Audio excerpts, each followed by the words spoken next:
Looks like Disney's thinking maybe Boba Fett would have been better off dying in that Sarlacc pit after all.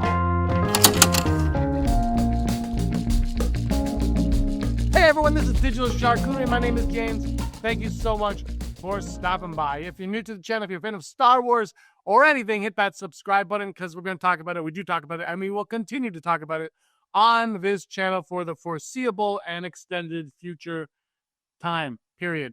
Boba Fett. Look, the Book of Boba Fett came out. It was one of the coolest announcements we've gotten from Lucasfilm ever, at least since the Disney acquisition, right? The Mandalorian season 2 ended, credits rolled, post-credit scene, Boba comes down Jabba's palace, and we were all like, what? This is insane. And it was really cool. And Boba Fett had a really great episode or two in season 2 of Mandalorian. People seem to like this character. For me, I always thought I was always fine with Boba Fett being dead. I mean, dying in the Sarlacc pit was something that I was always okay with being the case. A lot of people did want him to survive, and of course there were books and stuff where he did survive, but those were all legends. None of them canon. Anyway, whatever. He's alive now. He did it, and then they did the Book of Boba Fett, which looked promising, and then it came out, and people did not take to this series. I've said in the past, I've said here, I've said on the Rebel Scum podcast that I am one of 7 people to enjoy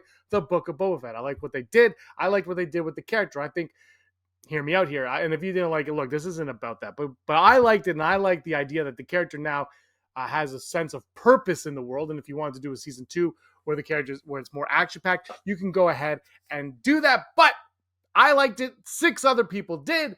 The rest of you did not like the Book of Boba Fett. And it sucks because Disney is very reactionary when it comes to the Star Wars, and I think Marvel, but mostly the Star Wars material, right? Oh, you didn't like it? Move on. The Last Jedi failed. Move on. Like, it's funny, though, I mentioned The Last Jedi because Mark Hamill had an issue with the way they were portraying Luke Skywalker, and nobody listened to him. And Temuera Morrison had an issue with the way they were portraying Boba Fett and removing the helmet of Boba Fett, and nobody listened to him. So maybe the people who have played these characters for decades at a time know a thing or two about the character they're playing, and maybe a little bit more respect and attention should be paid by the company that's making these. Anyway, look, man, the reality is, it didn't work. And I thought Boba Fett was going to appear in Mandalorian Season 3. That was not the case. And he wasn't really needed in that either. But now the Mandalorian Grogu movie's coming. And there's a lot of speculation that maybe perhaps Boba Fett will make an appearance there. But Temuera Morrison is saying, whoa, hold back. That's not to be the case. Let's bring this article up from Variety right now. We'll go down, add it right there. Variety is saying the following. Boba Fett actor Temuera Morrison tells Star Wars fans to reach out to Lucasfilm about his return. All of you need to send a letter or an email. Temuera Morrison, who has been a member of the Star Wars family for more than 2 decades, is calling on fans of the franchise to urge Disney to bring him back for more appearances in a galaxy far, far away. Morrison recently appeared at Tampa Comic-Con convention via Collider and was asked if he has any Star Wars projects lined up. No, Morrison bluntly answered. We really have to treasure those moments now. All of you need to send a fax or a letter or an email to those powers that be at Lucasfilm. I'm sure they'd love to hear from everyone. Please give Daniel Logan and Temuera Morrison another chance and put them somewhere. Morrison debuted as the Mandalorian bounty hunter Jango Fett in 2002's Star Wars Episode 2 Attack of the Clones and went on to play the character many genetic clones, plus the grown-up version of his adopted clone Boba. Daniel Logan, who appeared on the panel with Morrison, played Boba as a child in Attack of the Clones. The crazy part with Star Wars is that you don't know about filming anything until like a week or maybe 2 or even less than that, right? But Logan said, but the thing is, Temuera is the greediest person in Star Wars. He's played so many characters. He's got the most characters in Star Wars. So if you go down the line from Jango, Boba, and all of the clones, Rex, Cody, Fives, he's got the most character in Star Wars.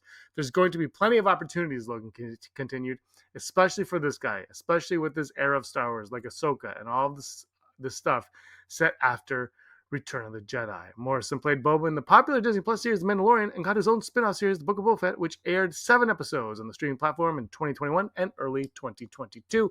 And of course, he was not in all of those 7 episodes.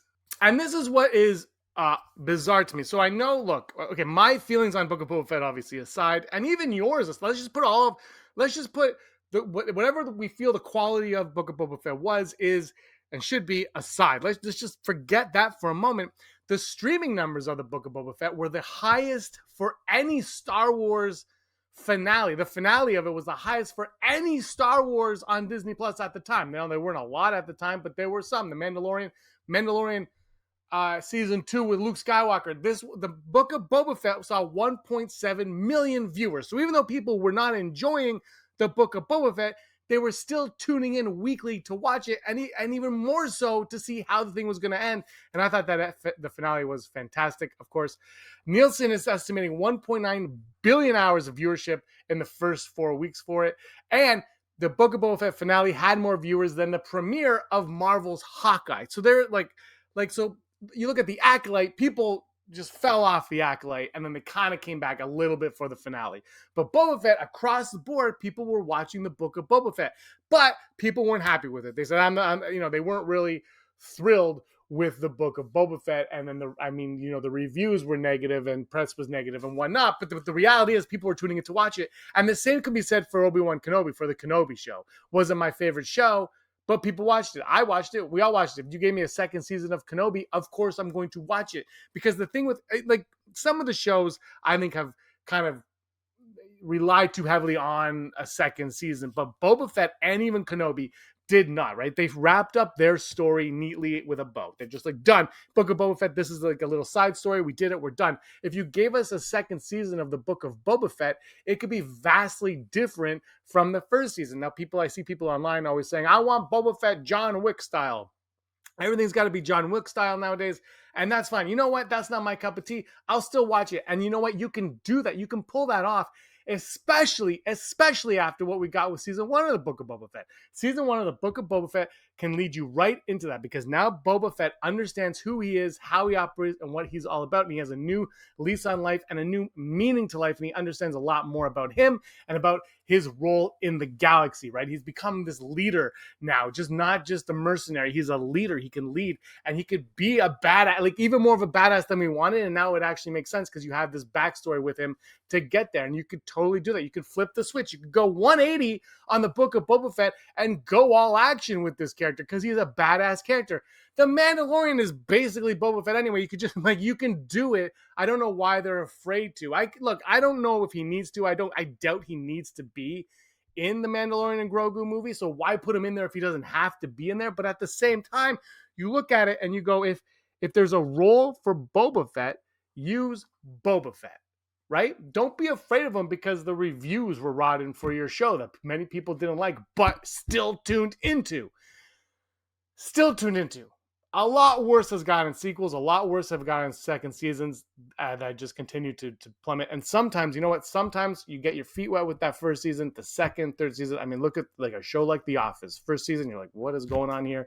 And then second season, they kind of figured it all out. They did what they had to do, and they moved on. But Disney, I'm going to say Disney's, they're the ones funding these things. I think they are in full panic mode. Anytime anything happens, they're very reactionary. And this is what happens, right? They pull the plug on Boba Fett, for better or worse. Look, I don't know if we need more Boba Fett, but if you're just pulling the plug because people weren't happy with the series, that's a dumbass move, and that's my take on it. You can make Boba Fett a badass any time of the day you want. People are going to buy into it. They're going to forget the Book of Boba Fett if they want to, and if they don't, you use that as his growing pains to get him to the badass that we all would like him to be. Let me know your thoughts in the comments down below. Thank you so much for watching, everybody. Give us a like and a subscribe. But until next time, may the force of others be with you.